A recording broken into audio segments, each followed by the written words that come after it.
Now it is my pleasure to invite Mr. Daren Tang, the esteemed Director General of WIPO, to share a special address with us. Thank you, sir.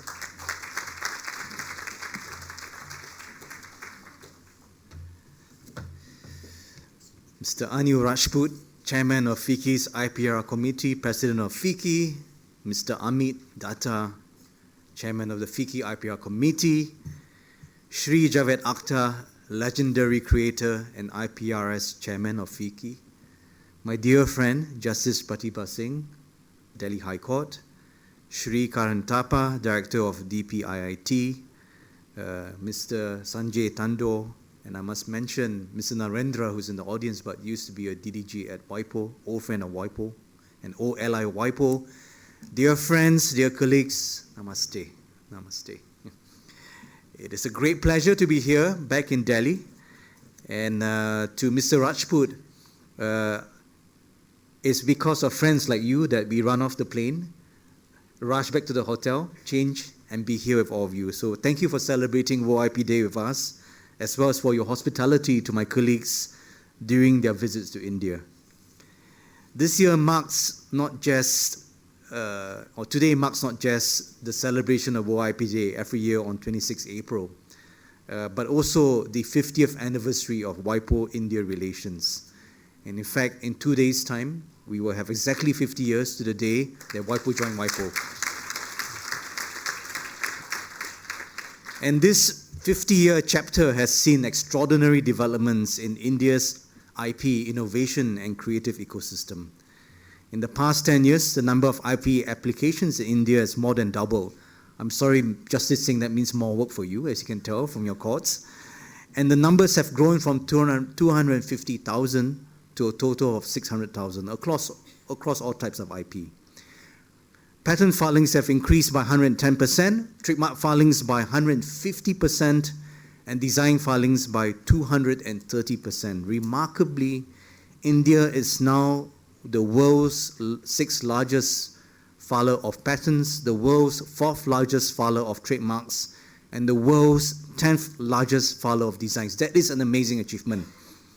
But beyond the numbers, there was a major milestone in 2023, when for the first time, more patent applications were filed by Indian innovators than by foreign innovators. In other words, India is no longer just consuming innovation, India is driving innovation. Congratulations to India.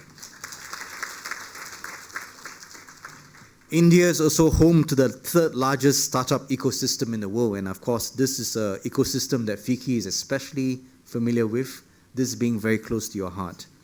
This comprises over 100,000 startups and more than 70 unicorns, and companies like Zomato, Nika, Swiggy, Razorpay are the new face of Indian industry alongside your established companies. With all these companies, there are also 60 million micro, small, and medium enterprises, including many FICCI members, which in total employ close to 10 million people.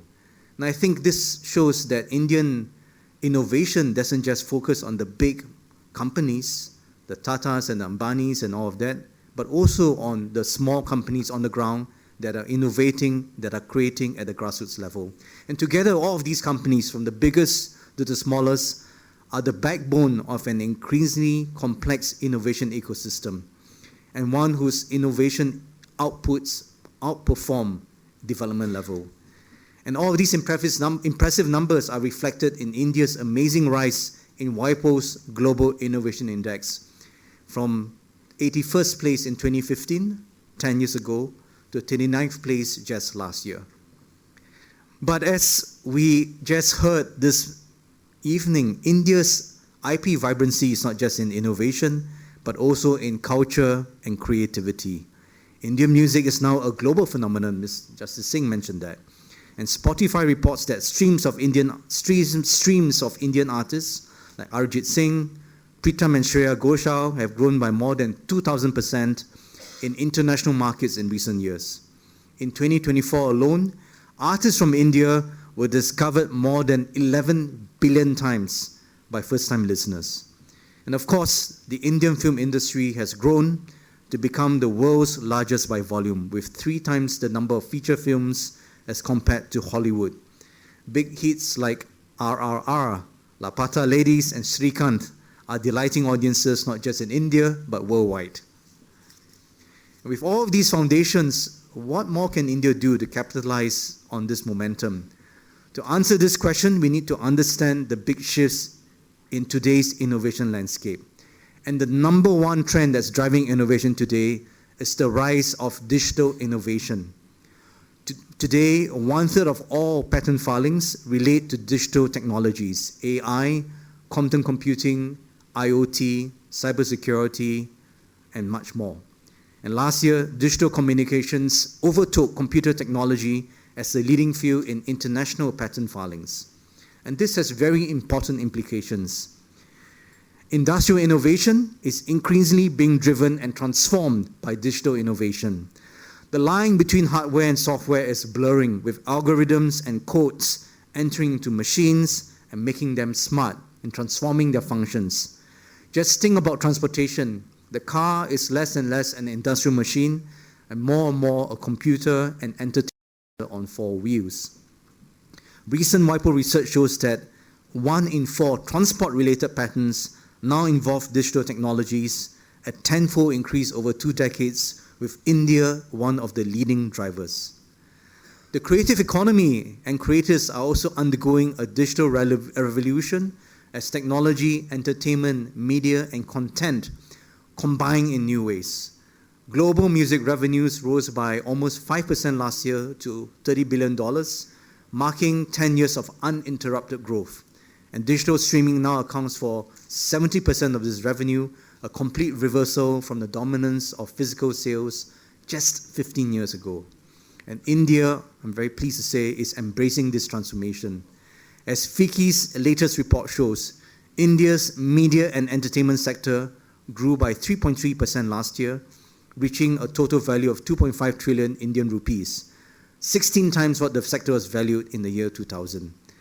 Digital is leading this growth, increasing by more than 11% last year to become the main driver of media and entertainment revenue for the first time. And these trends are, of course, creating new opportunities for Indian content creators, filmmakers, musicians, and entrepreneurs. Indian creators like Riaz Ali and Prajakta Kohli produced 200,000 hours of content last year, reaching domestic audiences across more than 750 million screens. Creative service exports have grown at an annual rate of over 10% in recent years, rising in value from $6.6 billion in 2013 to $16 billion in 2022. And as the appetite for Indian films, music, and culture grows all over the world, there will be even more opportunities for growth.